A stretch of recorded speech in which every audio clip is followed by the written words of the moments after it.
ਅਗਲੀ ਖਬਰ ਵੱਲ ਚਲੀਏ ਤੇ ਗਵਰਨਮੈਂਟ ਸ਼ਟਡਾਊਨ ਨੂੰ ਲੈ ਕੇ ਜਿਹੜੇ 에ਅਰ ਟ੍ਰੈਫਿਕ ਕੰਟਰੋਲਰਸ ਆ, ਉਹਨਾਂ ਦੀ ਜਿਹੜੀ ਪਹਿਲੀ ਪੇਮੈਂਟ ਆਣੀ ਸੀ ਫੁੱਲ ਪੇ ਚੈੱਕ ਦੀ, ਉਹ ਮਿਸ ਕਰ ਗਏ ਹੈਗੇ ਆ। ਤੇ ਉਹ ਵਾਰ-ਵਾਰ ਗਵਰਨਮੈਂਟ ਨੂੰ ਉਹਨਾਂ ਦੀ ਜਿਹੜੀ ਯੂਨੀਅਨ ਆ, ਉਹ ਕਹਿ ਰਹੀ ਆ ਵੀ ਭਈ ਤੁਸੀਂ ਸਮਝੌਤਾ ਕਰੋ ਤੇ ਸਾਡੀਆਂ ਜਿਹੜੀਆਂ ਤਨਖਾਹਾਂ ਦੇਵੋ। ਇਹਦਾ ਜਿਹੜਾ ਅਸਰ ਆ ਬਹੁਤ ਜ਼ਿਆਦਾ ਵੱਖ-ਵੱਖ 에ਅਰਪੋਰਟ ਦੇ ਉੱਤੇ ਪੈ ਰਿਹਾ ਹੈਗਾ। ਫਿਲਡੈਲਫੀਆ ਇੰਟਰਨੈਸ਼ਨਲ 에ਅਰਪੋਰਟ ਨੇ ਵਾਰਨਿੰਗ ਟਰੈਵਲਰਸ ਨੂੰ ਜਾਰੀ ਕੀਤੀ ਆ ਭਈ ਫਲਾਈਟਸ ਬਹੁਤ ਸਾਰੀਆਂ ਜਿਹੜੀਆਂ ਲੇਟ ਹੋ ਜਾਣਗੀਆਂ।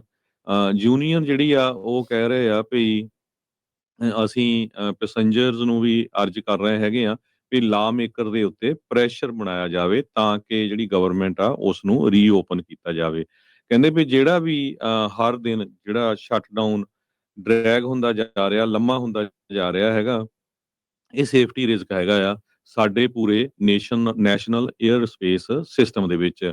ਚਾਰਲਸ ਜੈਕੁਇਸ ਜੋ NATCA ਦੇ ਹੈਡ ਹੈਗੇ ਆ, ਉਹਨਾਂ ਨੇ ਸਟੇਟਮੈਂਟ ਜਾਰੀ ਕੀਤੀ ਆ। ਔਰੇਂਜ ਕਾਉਂਟੀ ਦੇ ਵਿੱਚ ਵੀ ਇਹਦਾ ਅਸਰ ਪੈ ਰਿਹਾ ਹੈਗਾ ਤੇ ਉੱਥੇ ਤਾਂ ਇੱਕ ਦਿਨ ਫਲਾਈਟਸ ਪੂਰਾ ਦਿਨ ਆਈਆਂ ਹੀ ਨਹੀਂ ਕਿਉਂਕਿ ਏਅਰ ਟ੍ਰੈਫਿਕ ਕੰਟਰੋਲਰ ਜਿਹੜੇ 2 ਸੀਗੇ ਉਹ ਆਏ ਨਹੀਂ। ਤੇ ਲਾਸ ਐਂਜਲਸ 에ਅਰਪੋਰਟ ਦੇ ਉੱਤੇ ਫਲਾਈਟਾਂ ਜਿਹੜੀਆਂ ਡਿਲੇ ਹੋ ਰਹੀਆਂ ਹੈਗੀਆਂ।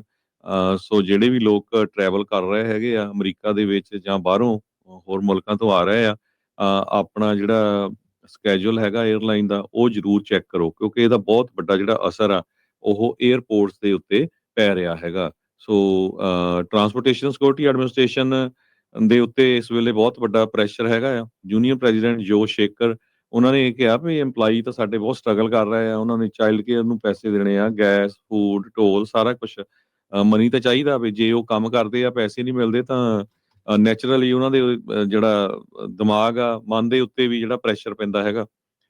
ਸਕੇਲ 1 ਟੂ 10 ਕਹਿੰਦੇ ਭਈ -2 ਹੈਗਾ ਆ ਸ਼ੇਖਰ ਉਹਨਾਂ ਨੇ ਇਹ ਕਿਹਾ ਕਹਿੰਦੇ ਭਈ ਇਹਦਾ ਜਿਹੜਾ ਅਸਰ ਆ ਕਾਫ਼ੀ ਜ਼ਿਆਦਾ ਪੈਣ ਜਾ ਰਿਹਾ ਪਰ ਦੂਸਰੇ ਪਾਸੇ ਲੱਗ ਨਹੀਂ ਰਿਹਾ ਵੀ ਕਿਸੇ ਤਰ੍ਹਾਂ ਦਾ ਜਿਹੜਾ ਸਮਝੌਤਾ ਆ ਡੈਮੋਕ੍ਰੇਟ ਤੇ ਰਿਪਬਲਿਕਨਸ ਦੇ ਵਿੱਚ ਹੋ ਜਾਵੇ ਗਵਰਨਮੈਂਟ ਨੂੰ ਓਪਨ ਕਰਨ ਦੇ ਲਈ।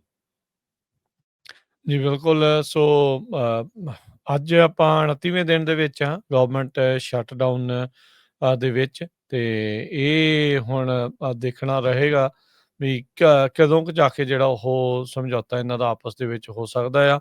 ਸਨੈਪ ਪ੍ਰੋਗਰਾਮ ਦੇ ਚੱਲਦਿਆਂ ਉਹਦੀ ਰਾਸ਼ੀ ਬੰਦ ਕਰਨ ਦੇ ਚੱਲਦਿਆਂ ਹਰਜੋਤ ਸਿੰਘ ਜੀ ਜਿਹੜੇ ਹੈਗੇ ਨੀਆਂ ਸਰਕਾਰਾਂ ਹੈਗੀਆਂ ਅਟਰਨੀ ਜਨਰਲਸ ਨੇ ਡੈਮੋਕ੍ਰੇਟ ਸਰਕਾਰਾਂ ਦੇ ਜਿਹੜੀਆਂ ਸਟੇਟਸ ਆ ਉਹਨਾਂ ਨੇ ਲਾਸਟ ਸੂਟ ਦਰਜ ਕੀਤਾ ਹੈਗਾ ਆ ਸਰਕਾਰ ਦੇ ਉਲਟ, ਐਗਰੀਕਲਚਰ ਡਿਪਾਰਟਮੈਂਟ ਦੇ ਉਲਟ।